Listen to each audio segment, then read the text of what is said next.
Toy Spot, we are having a look at the DC Collectibles Batman Arkham Knight number 10, Professor Pig.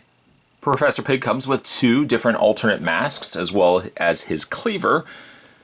One figure I was really looking forward to getting when news hit of the new line of Arkham Knight figures. Professor Pig was probably right at the top of the list for me. Spin around the side of the package, we have a wireframe outline of what the figure will look like, or the character looked like. As well as on the back, other figures available was Azrael, Professor Pig, Man-Bat, and Red Hood, which we've already had a look at. This comes to us from Series 3, and it's sculpted by Gentle Giant Studios. Spot's going to take a break and get this opened up, but when we come back, we're going to get a better look at the Arkham Knight number 10, Professor Pig. Some more heading away, guys. Don't go anywhere. Stay tuned. Before we have a look at Professor Pig, let's have a look at the accessories that come included with the figure. For starters, he comes with a cleaver. Despite all the fact that he's got so much blood all over his outfit, there's not a single trace of blood anywhere on the cleaver. I guess he either has not used it yet or he's cleaned it off in between uses. A little bit of blood certainly have gone a long way on this as well, but that's completely fine.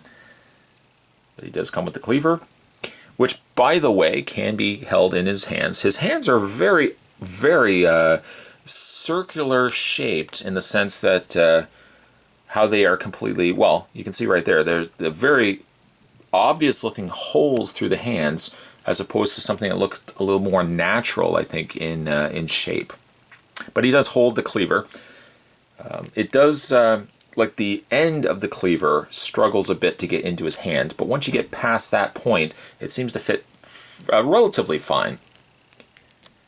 The other accessories that come included with him is his pig mask, of course. Fittingly, he should come with a pig mask. And he also comes with a secondary mask, much smaller in size. This one also has the appearance of more a elasticized strap on the back, whereas the pig mask itself has more just a solid or somewhat soft rubbery plastic. Before we put the pig mask on him, let's have a look at his existing face. The face is, well, I'll just say it. The face is creepy. I know I throw that word around a lot, but the face is really creepy. He looks like somebody that really enjoys his job or what he does. It's a somewhat odd-looking shaped face. Nothing against necessarily DC Collectibles, because it's based from the character designs, but it's a very creepy, very sinister-looking face. I like the way his mouth is sculpted, kind of in a slightly proper, I guess proper is maybe a good way to describe it. As for the rest of his outfit, is he's got rolled up sleeves, almost looking like a suit or tuxedo shirt. A singular bow tie, very small bow tie up at the top there by his neck. Again, rolled up sleeves. He has gloves on. The fact that there is a sheen to the gloves makes me think it's more like a rubber glove of some sort. He's also got more of a casual pant that's rolled slightly up, and then the appearance of either sandals or Crocs that he's wearing, also splattered in blood. One of the other things that he is wearing as well is this rubber style clear apron, which is just speckled in blood. Speckled blood on his hands, his shoes or Crocs, and then as well on the front of his apron.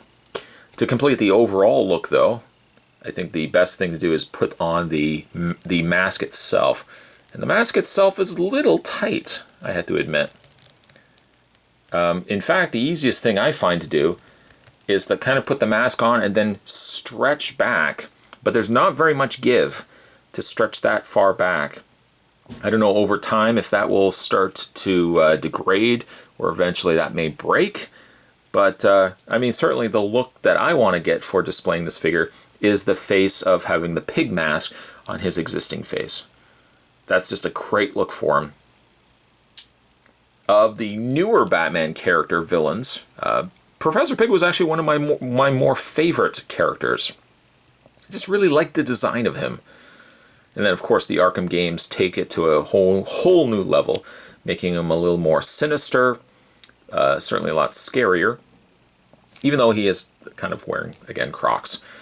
For your posability on Professor Pig, he does have posable neck, a posable neck via ball joint, but it's attached to the base of the neck rather than, again, like the head and the neck are all one piece, all one solid piece. The shoulders hinge out, and despite the fact that he's a bulkier figure, he still has a good fair bit of articulation. A bend at the elbow, a rotation on the forearm, a rotation on the hand. Hinges also in the hand itself. He would normally have waist swivel, but you kind of have to get underneath the skirt itself to access it. The legs split out. Again, forward-back motion, but you're not going to get all that much just because of how limiting the skirt here, or the front apron, becomes. He has a bend in the knee, also rotates the lower leg area, and then also he has a rotation not at the foot, but more so right where the cuff area or the bottom of the pant leg is rolled up. So a good amount of posability for Mr. Professor Pig here. A good figure, a good solid outing. Probably one of my favorites from Series 3. I really like Red Hood though, but I think Professor Pig would probably be my second favorite from Series 3. We haven't looked at Azrael yet, and we haven't looked at Man-Bat yet, but those figure reviews will be coming very, very soon. In the meantime, today's Toy Spot, we were having a look at the Batman Arkham Knights. This was I believe figure 10, and this was Professor Pig. Stay tuned, guys. Spot's going to have more Toy Spots heading your way. As always, thanks for watching. See you next time.